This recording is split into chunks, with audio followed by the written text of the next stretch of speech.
Pemain sinetron Jonathan Frizzy tidak hanya menyiapkan grup WhatsApp untuk mendapatkan zat etomidate dari Malaysia. Jonathan Frizzy alias Ijong memiliki peran aktif dalam proses penyelundupan zat tersebut. Kepala Satuan Res Narkoba Polres Bandara Soekarno-Hatta Cengkareng, Banten, AKP Michael Tandayu mengatakan, Jonathan Frizzy juga menjalin komunikasi dengan bandar.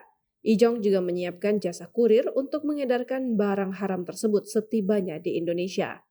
Peran JF berkomunikasi dengan bandar, yaitu EDS, dalam pembawaan cartridge pot dari Malaysia ke Indonesia, kata Michael Tandayu, Senin 5 Mei 2025. Peran kedua, lanjut dia, Ijong juga yang menyediakan kurir untuk cartridge pot berisi liquid. Ijong bahkan menyiapkan dan memonitor grup WhatsApp hingga memberikan fasilitas ke beberapa orang suruhannya yang menjemput berisi zat etomidate. Saat ini Jonathan Frizzy masih diperiksa Satuan Res Narkoba Polresta Bandara Soekarno-Hatta. Mantan suami Dena Devanka itu disebut kooperatif selama menjalani pemeriksaan.